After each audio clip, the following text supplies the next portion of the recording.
Sa Baclaran naman po, mabenta na ang polka dot items at mga pagkaing bilog. Marami na rin hong ibinibentang torotot.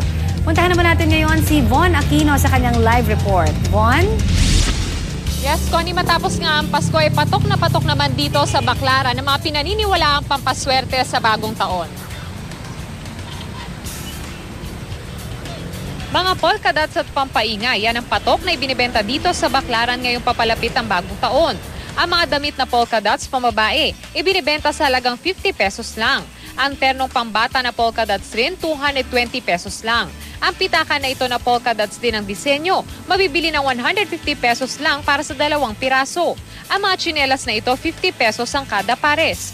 Kung mahilig ka naman sa mga Lucky Charm, murang-mura ang mga charm bracelets na ito sa halagang 50 pesos. Ang mga Lucky Charm naman ay sinasabit sa pinto, 100 to 150 pesos lang. Imbis na paputok naman, torotot ang ibinibenta sa Baclaran.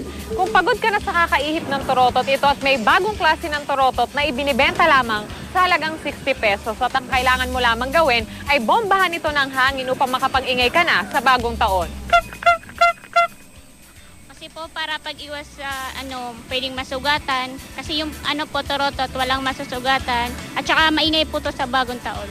May binibenta ring mga bilog na prutas na karaniwang inihahanda tuwing bagong taon dahil swerte rin daw. Ang ponkan, 5 piso kada piraso. Ang orange, 50 pesos kada 3 piraso. Ang kiat-kiat, 50 pesos kada net. Ang ubas, 180 pesos kada kilo. At ang dalandan, 40 pesos kada kilo. Connie, tulad noong bago magpasko ay magdamagan na rin ang pagtitinda ng mga vendors dito sa Baclaran. No? Ang ilan sa mga vendor naman ay nagsabing nagbaba na sila ng presyo dahil tapos na nga itong Pasko. Sa ngayon, Connie, ay medyo dumarami na rin yung mga mamimili dito.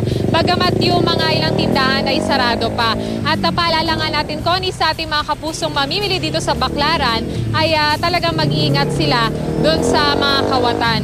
At ingatan nila yung kanila mga bag dahil sisikan nga dito, no? Lalo na kapag malapit na nga yung mismong bagong taon. Connie? Maraming salamat, Von Aquino.